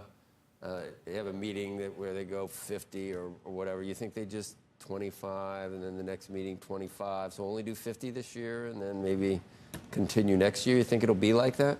I think that a soft landing the probabilities are going up, and that's why this should be a benign cutting cycle, like good for markets. Agreed, and that's why I said I think I don't see 50 because I think the Fed will want to take it easy initially to not have to worry about too much market volatility. But I could see them doing 25 and moving slow because, again, why burn off all your ammo? You're not going to do that. So 25, move slow, but scream accommodating so that people know that the next Fed meeting you're going to do the same thing and that you're going to continue to ease. And if we're having a soft landing and you're easing slowly, then people will start to look ahead and say, hey, I think we're going to be okay for a while. Let's go ahead and do that, R&D. Let's go ahead and do a little more CapEx and do some spending and, maybe buff up this one. We won't get crazy, but let's do a little bit. And everybody starts doing that. And there's a bunch of other reasons why there would be expansion too. I think this could totally happen. But I think the key is the Fed getting off data dependence, because data dependence is the... Yeah, they need to change. Well, they just need to give us a rate cut, and then they need to start saying like, "Hey, we're feeling pretty good about where we're at. We'll continue to monitor things, but so far we're pretty optimistic that we beat inflation." That's all they have to do. That's literally it. Reason they missed the inflation turn, And I think now they're missing the soft landing. Rear view mirror. But is it possible that they're too restrictive right now and that the lag isn't, we don't know how powerful the lag effect of the higher rates could be, and they end up doing 50 or doing a couple of 50s? Is that possible? I think futures markets are showing more than 2 cuts, so I think the Fed probably is a little behind the curve, and we know there is a recession in housing and durables and auto sales, so there was a lot of pain out there. So cutting more aggressively would actually make sense. I think he's right that could make sense, but I don't know if the Fed's going to do that, and I don't think it actually matters. I think that, again, I think that they're going to say the Fed's accommodative and that things are going to be okay, and they're going to be happy. All right, let's see. Comments. Let me see what else we got here recently. Needs55 said, Jesse, or I saw on X that the Cybertruck will be getting park assist soon. Let your daughter park it. The new school should be a rock star. No shit, right? Yeah, no, I think we'll get the full self-driving here in September. That's going to be amazing. I can't wait. I do have some fancy cameras and shit that I bought on Amazon when they had their Black Friday. So I should probably do something and do some recorded videos and show you guys what full self-driving looks like in a Cybertruck. I'm really excited about it. That's probably a good idea. I think I'll do that.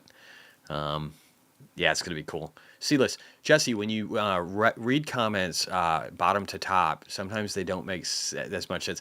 I know it sucks, though, because I want to do that because I want to go back and get people's stock tickers. So maybe I just and then sometimes I read the comments just to kind of fill in the gaps. But I know how that can get confusing, but I also don't want to miss people, and I don't have a better system right now for stock pick review. Outside of maybe if I did something where I said, hey, like throw in a tip and I'll review a stock, maybe I should do that. And then I'll just keep up with comments. Like any tip. If you guys give a tip, I'll look up a stock. I don't give a fuck how much it is. That might be a better way of doing it because they at least visually stand out more. And then I'll just stick with trying to stay current on the comments. I might just do that. I don't know. We'll see. All right, where was that? All right, Shale. My classmate batch of 2006, rank 5, all over India, automobile engineering, just joined Rivian. He's very bullish on it. Me, not so much. Yeah, see, I just worry about the financials. I love what they're doing. I actually like their trucks, man. I think they're cool. But the problem is, it's just like, if you can't make a car for a profit, then you've failed. Right? You failed at your engineering task because you've had years to do it and you haven't gotten there, and you're still years away from profit from getting to a vehicle that might offset the losses to where you're breaking even. So it's just you're really far out from success and you're burning money, burning it. So yeah, I don't know. Diego, what happened to soil today? Ha ha ha. I don't know. What is that one? Saxel? What is it? I don't even know what it is. Did it get crushed? I can pull it up if we need to look at it. Ephemeral phase. I'm looking for a coin that knows how to moon. Yeah, no, I hear you. I think Solana is going to be a really good one, man. There's Render too that's got that AI theme. There's just like some stupid shit that probably are pretty good themes if you diversify between.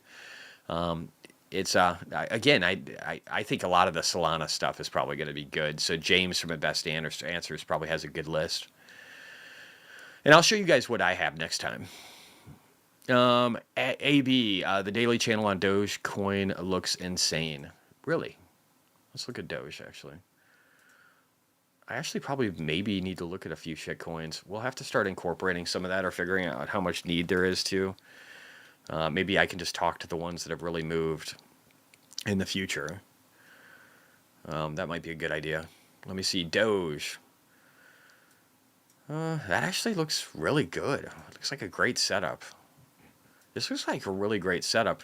Again, you got, like, look at where it's finding support on this previous resistance levels. That looks nice. This wick that we had here on the weekly, where we were down at 8 cents and then launched all the way up to 11. That's pretty good. To me, this thing looks like it could go. It's got a lot of volume underneath of it. I could see it curling up. Here's the problem, though. It's a $15 billion cap. So it's not the smallest one that's out there, right? Like, that part sucks. I want something that people are going to pump money into so that they can gamble and make some money. And I think Solana looks, I mean, but it's even larger. It's a $67 billion cap. So, I mean, technically, Doge looks like a small cap in comparison, but boy, does this look beautiful as far as its ability to curve up and get to 233 really quick. And I just think this thing can run. There's probably other small, I'll do a review of smaller coins. I've got the Bitcoin mining video. I need to do an altcoin video where I kind of focus on what's out there.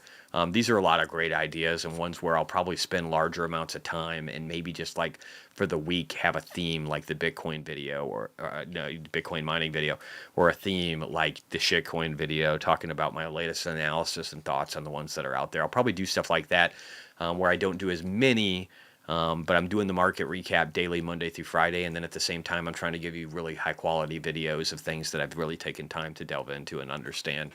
So that's what I'll try and do. Sealess, if the early comments are gone, Jesse, I said you're becoming a classical liberal. That's what I identify as, and often. No, I know. Yeah, I'm probably a Democrat when JFK's around. Totally. Yeah, I agree. I'm definitely that. Thinkorswim platform has a free CNBC live stream feature. I sometimes use it. Ah, cool, man. All right. Chris Federal, have it not falling. The Democratic Party has changed that much. Yeah, no, yeah, totally. I agree. You guys are spot on. I think that they've changed. I haven't. I'm pretty consistent where I was. If anything, I'm just a lot more knowledgeable than I used to be, and so I'm able to speak and I think make better decisions on different topics of today than I was a long time ago. But the Democratic Party has went the opposite way. So many traditional Democrats have no clue how messed up that party has gotten over the. I'm amazed they can't see it. Kyle Wright, Tesla has barely started ramping Cybertruck and is projecting profitability by the end of the year. I know. That tells you how differently these two companies are managed, doesn't it? Ephemeral Phase, I was only quoting Little Bubble. Oh, yeah, shit. Yeah, okay.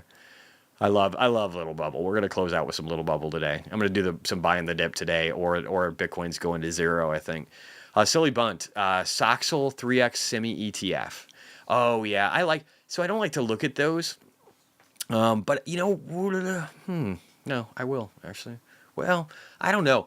So I think next week I'm going to start focusing on NVIDIA. What are earnings, like Tuesday or Wednesday, I think. I'm going to do an earnings thing. I think it's the 28th. I want to start focusing on NVIDIA for sure. And if there's other miners, I don't want to be broad based. I don't think it's a good thing to be broad based in it, like Soxel, where you're a 3x a broad semi. I don't know if that's the right move. There's going to be really good winners. I want to figure out who those are. I don't know that I have a very clear indication of that right now. I know NVIDIA is definitely at the top of the list. Is Intel going to be there? Are there some other small caps that are going to be there that are worth investing in? That's the kind of thing I want to do with semis. So again, another good video idea. Shitcoins, Bitcoin miners, the semi sector. I want to get broad-based themes, and then I want to present them to you guys. And then I want you to be able to tell me in real time, like, oh, hey, I disagree with this, I like this, so that we can learn from each other. Or you should start following this other guy. I want us to get smarter together, and so we'll start doing these larger theme conversations so that we can figure out how to get smarter about these different sectors. Because I just want to know as much about everything as I can over the next couple of years.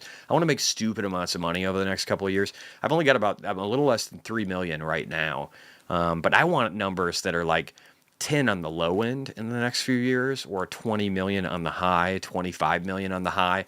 Those are the kind of numbers I'd like to see in the next few years, so that I don't have to, just so that I have stupid amounts of money that I can grow into even stupider amounts of money. But I want to be hedged really well. I want to be knowledgeable so that I'm hedged in just a multitude of directions that can give me asymmetric upside, kind of no matter what happens in the world. To where if I lose money, I end up gaining it at an asymmetric level in some other way. You know what I mean? So to do that, we're going to have to be really knowledgeable. There's another video I want to do that's on the list right at the top. Again, talking about emerging markets and talking about currencies and bond markets within them and how they're going to fare in the future if things really take a shit. That might be another way for us to really understand some additional hedging options. A year or two from now, when I think we're going to more likely need it. Anyway, I think I need to do a few more stocks.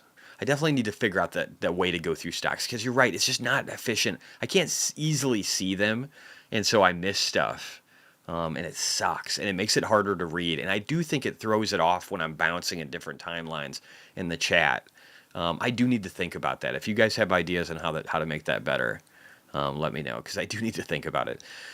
Chris said, oh, there's a few more stocks in here. I should try and get through some more. Let me see if I can here.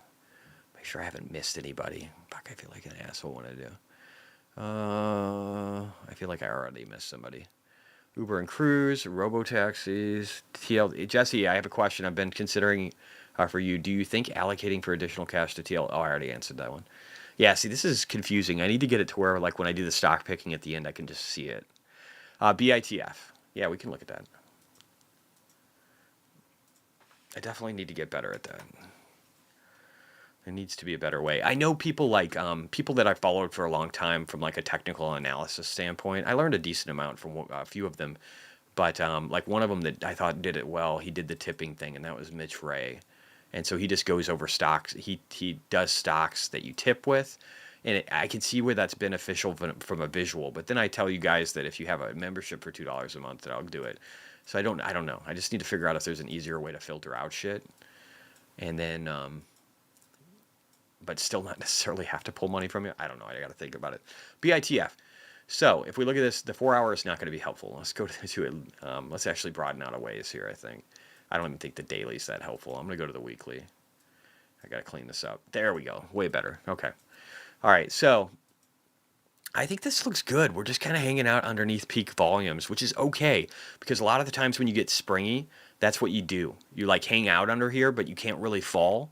And we had just such a beautiful launch. This thing had a beautiful launch off this fib down here at $1.68. The other thing I love, it's less than $1 billion for the market cap. I should actually look and see if there's a good, I should look at that too. God, there's so many fucking things to do. After I'm done with my vacation and my birthday, I'm going to also look and see if there's any other miners, along with my mining video. I'm going to see if there's additional miners that might have great option opportunities. So I'm going to try and do that, because I like Clean Spark. I don't think we found them. I did look through them. I'm going to double check. When I do my mining video, I'll make this promise. I will double check miner options and make sure that there's nothing else that looks clean like Clean Spark. The problem I think I had with the others, if I remember correctly, is they weren't doing June, July of 2025. And I wanted that, right? Because we know with the cycle that the chances are it will die shortly after this time frame. So we want to be out before it, right? Like we know historically, probably like an October to December time frame, the crypto market would roll over. So we want to be out of this fucker in July. That's why I picked the one that I did. But if I remember correctly, the other options that were out there, they didn't have that. So it just wasn't that good of a deal. So I'm talking about Cypher. We already talked about that one. Let's see here. Meta, Amazon, NVIDIA. Okay, let's take a look here. I don't like Meta at all as a company. I made a lot of money. I made $250,000 off of Meta in 2023. It's one of the reasons I made 700%. I had wins in Meta and Tesla, and then that led me to a win in Palantir that was just crazy. And then I was able to spread the wealth and basically multiply it across a number of things in 2023. And I think I closed out a lot of my Bitcoin mining, like Mara and CleanSpark option plays too at the beginning of 2023, which also gave me a lot of extra capital. So 2023 ended up being a decent year because of mining, and then my mining option plays, and then Meta and Tesla, and then Palantir, and a few others too. I actually hit on a few different ones. PayPal was not one, but it was really great. Anyway, Meta looks good. As much as I don't like this company, I do think that you're seeing some divergence, right? At least on the weekly here, you're seeing this trend going down that I'll just turn red down at the bottom of the chart. And what's interesting is up here, you have that opposite pattern. So again, it's kind of like the Palantir thing that we're seeing and have seen for a very long time with Palantir. Is that this thing could break down. Now that has happened before though. If you look over here, it was kind of that way and it broke up. And Meta, the thing with Meta, I'm just going to say it's going up. I'm going to say it's going up despite this one view of the technicals, I'm going to say it's going up because they have so much money. And I'll just show that real quickly in here. Meta is such a successful. I don't like them because of their management and the fact that they lean so liberally to the left to the point to where they censor shit. I don't believe in censorship. It's like a core belief of mine. That's why I feel dirty about the money that I made off of this company. But when you have as much money as they have, you could do well for a while. But you're burning $1.3 million almost last quarter from Reality Labs, their Oculus piece of things. And I think that's going to be one of their most successful new businesses in the future. And it's probably going to help with advertising revenue and other stuff. They'll probably be a leader in this freakish dystopian way. So Meta probably will do well. I just don't know that I'm happy about it. I don't know that I want it. Right? I want it and I don't want it. I want like VR, really cool VR. I want all that. I just don't know if I want Meta to benefit from it because they seem a little evil. My 2 cents. Which is why I feel dirty about making money from them. All right, Amazon. Amazon's a great company. I did short it and I made some money over here because, I mean, this is great, right? Like, it dropped fucking hard, bro. It dropped, let's just look here, 56.7%, like, yeah, 57%. That is a huge drop because their physical infrastructure made it to where they were basically running negative. So they had a tough go of it. But they've gotten a lot better. And the company AWS is just such a juggernaut. I could see them going higher here off this fib. And so the next real resistance is probably like in the upper 180s. And then it'll be this previous high will be the next line at the 200 level. And then it's off to the races. Could they hit a 312 level in the next year plus? Yeah, I think so. I think Amazon could. I should say this real quick so I don't lose it. Looks like my meta's okay. All right, what else did you have, dude? Let's look. And I'll probably do a few more here. See, NVIDIA. Yeah, let's do NVIDIA. We're going to be doing their earnings next week, so why not? Did I already do it? I don't think so. Meta fan here. Yeah, see, I think they're evil, but I think it's a great stock. So it's like, I don't want to like the stock, and I don't want to make money off of it. Will I someday so that I can fight a greater evil in the future? Sure. I mean, I might still want to make money off of it. It's just not asymmetric enough for me right now, and there's so many other bets, in my opinion. NVIDIA. I think NVIDIA could bounce here. I mean, it's already getting close to this line, and this does look like it wants to turn. It's currently a line of resistance, but will I be flipping this green tomorrow? Yes, I think I probably will. And then we'll have had this breakdown period from like June of 2020. So like June, July, August, 3 months of sideways to downward chop that we'll be breaking out of, I think, very, very soon once we hit 140.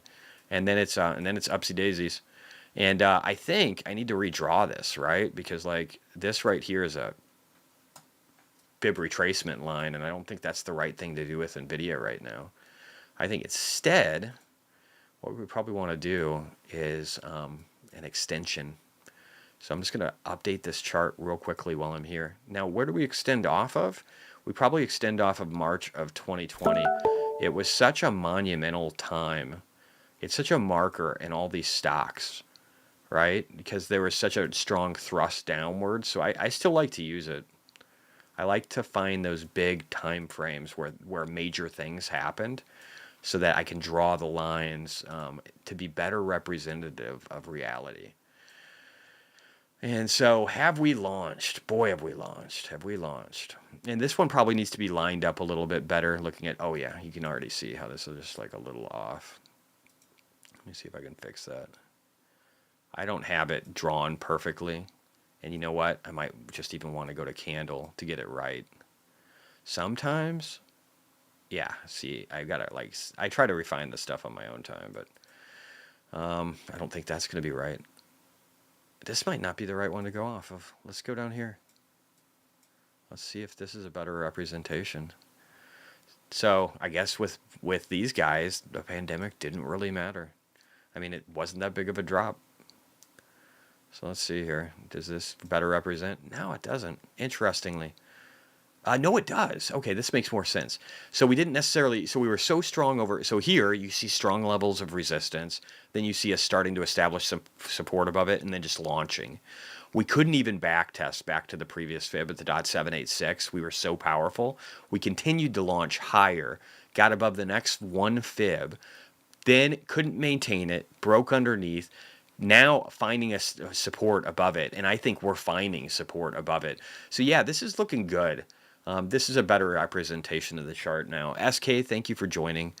Let me see here. I'm going to see if there's any more. Bingo, inherit a scenic house by the beach with my brother in South Africa. Oh, that would be cool. I've considered that a Tesla robot could provide security and maintenance as it's rented out. That's really cool. They probably could, man. I don't know, though. Making death bots? I don't know, dude. MB, thanks again for the tip. Soul, we already looked over, so I did that one. I feel like I did a few of these. I might not get through everything today, which means we'll have to queue it up for Monday, guys. I will do, I might have missed some here. Meta policy pronouns. Yeah, just all the stupid woke bullshit. And here's the thing. I can handle woke bullshit. My feelings don't get hurt very easily. I mean I block people, but it's less about my feelings being hurt and more about just being annoyed and not wanting to deal with stupid shit. So it's more of an annoyance thing. But my feelers don't get hurt very much. So I don't care so much about that. What I really, really, really, really care about is censorship. I don't like censorship, and I don't like one group controlling reality more than anything. It's probably my biggest pet peeve. So the other stuff I don't even fucking care about. You can be as retarded as you want to be. That's fine. I don't have a problem with that. But it's the curving of truth and reality where you can have 89% positive,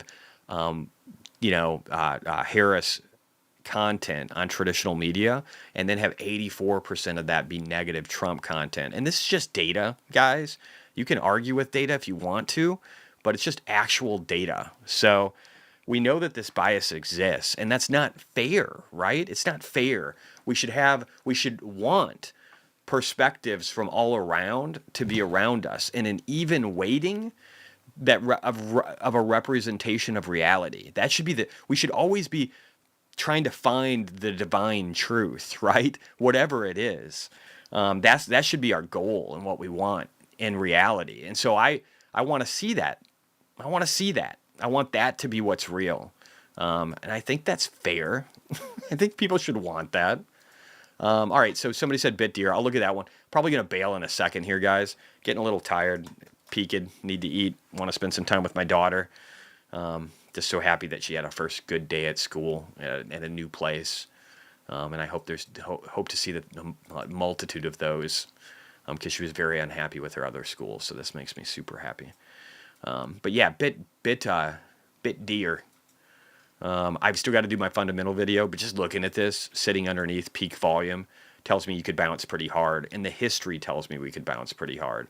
This thing is only 972 million for the market cap. I don't think it's fiscally as good of a deal as Bitfarms is. But 1290 is a nice little upthrust that you could get to. Let's look at it though. Let's look at the actual financials on this one. We need to do more of this too. We need to. There's visual stocks is great, but there's other tools too from Sebastiansky. That's what I'll be doing my video off of. It'll be really informative.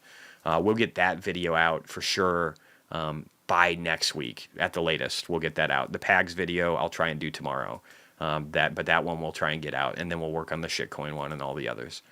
But yeah, so looking here, this isn't great. The revenue isn't growing a lot. Let's look. Cash flow's negative, whatever. A lot of these have those negative quarters. That's pretty normal. Shares outstanding looks a little weird. I don't know what's going on there if that chart is represented correctly. Let's see. Do we see any insider buying? No. We see short interest growing to 6.5%. Are there good key charts in here? Alejandro, I'll reach out to you too, but if you're on here, I know you are quite often. If you could take a look at this one and see if we can add additional Bitcoin mining metrics to it, because it doesn't look like we have like, or maybe they just don't have HODL stack, or we should at least have hash rate and other stuff. If you could populate that, that would be amazing. Otherwise, this will appear in my video with my miner one. We'll go over all these with the work from that Sebastian Ski puts out that I'm subscribed to. So we'll be doing that. I think he's right over here. And so he's got his latest stuff. So we'll be going through this. I'll be doing research based off of James from Invest Answers, off of Sebastian Ski's work, and a few others. And then I'll be producing that work and letting you guys know. He's got great charts, though, that we get access to because of the subscription that I pay for him. I'll just show you real quickly what you can look forward to. Maybe, if I can get it to populate. So it looks like this, and so it's great. It's so great. It's 70 pages of work. It's a ridiculous amount of work. But if you look here, like there's BitDeer, there's Bit Digital, there's all these different companies, and I think I can use the tab on the side.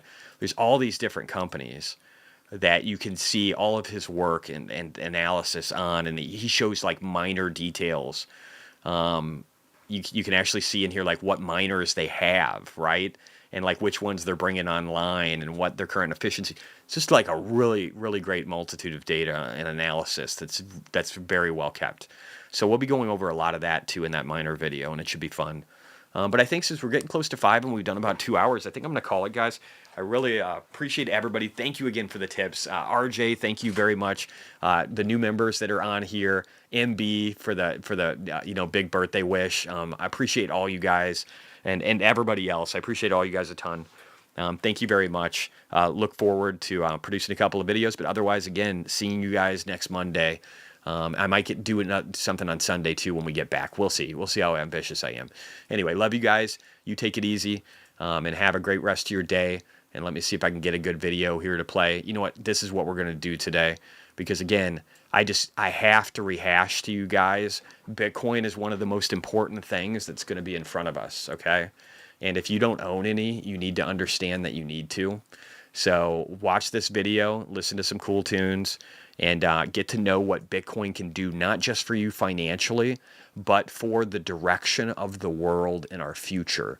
Because when we stop letting people steal our money and taking our time away today, just so we can run around like rats in a fucking cage or a hamster in a wheel, just to survive, when we take that away and we make it to where we can start thinking about what we want in our own personal lives and what we want to do with our time on this earth, I think we can build really fucking cool things, especially when we have robots to do them for us. I think we can build Star Trek. We can build some kind of utopia.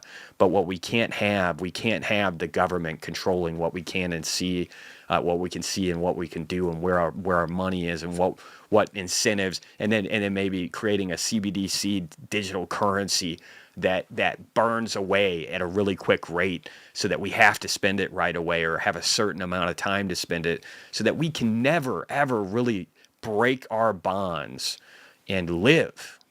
And you should want this for your children. You should want them to be able to live a great life. So anyway, without further ado, listen to this song and think about that along the way.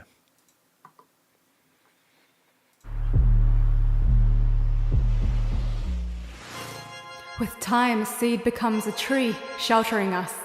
With time, a skill becomes a talent, empowering us. With time, a technology becomes a tool, enhancing us. By nature, time gives value to almost everything, yet the very thing our society gives value to, our money, loses value over time. This paradox warps our reality by defying the laws of nature, and it stems from the belief that $1 today is worth more than $1 tomorrow. Meaning money must always lose value. We built our reality off of this model. Time value of money, we call it, but in reality, this is just dogma. Since we can keep making more of it, we end up destroying our own purchasing power.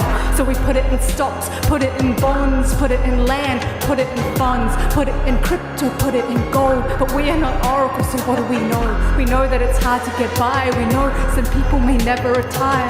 Is time value of money a license that discounts the monetary value of our time? If time is money, how are they moving in different directions? We're working longer for less, we end up just giving away our freedom.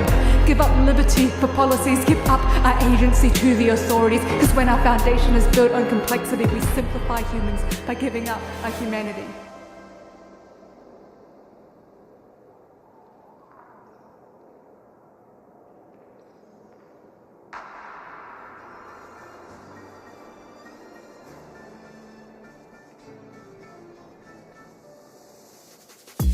Reality check, we've strayed too far from the truth. The world economy's a wreck when 1 + 1 no longer equals to 2. And if life's created from the truth, along the way something got screwed, and we let our own dogma subjectify value. We divorce action from consequence. We defy the law of physics when we make scarcity infinite. We disregard the language of mathematics. So our systems are built in a fallacy. Our society's based in a fantasy. In the absence of truth, we're living in the shadows of our own reality. And that's the root problem. Man-made rules can be broken.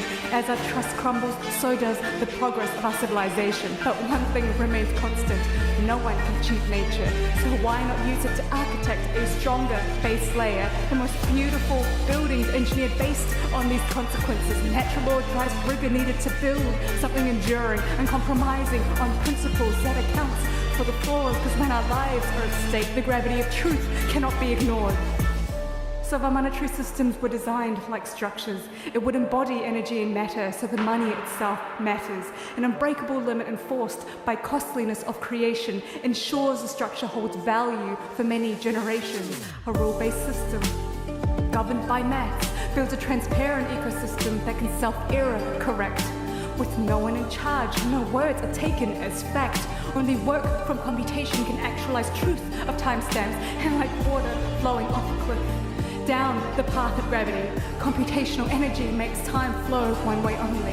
It is this irreversibility which gives value to our money by upholding consensus and scarcity to create one shared reality. Now the map is the territory. Now we're working with high fidelity. Now money is truthfully time and energy bound by finality. Now we have the ability to manifest each of our dreams and build a world that is much more reflective of all of our needs. And that's the purpose of money, merely a tool to shape our reality, merely a function to harness and express individuality, but just a way to live freely, just a means for possibility. Because when we build on integrity, we enhance the beauty of humanity. The most beautiful societies are built from diversity of our thoughts that come to life when we're empowered individually. Because when our money tomorrow is worth more than today, we shift from predicting to creating the future ourselves. And when our money grows in value, we grow thoughtful in how we use it. Natural law drives rigor needed to fund something enduring, something truly worth it, something that pushes the sky's limit, something only possible when our real value and consequence exist in boundless virtual dimensions. Imagine potential creations, fueled by monetary life force, lasting for many generations. We will venture into new territories and unleash these possibilities once we learn to embrace the truth of our reality.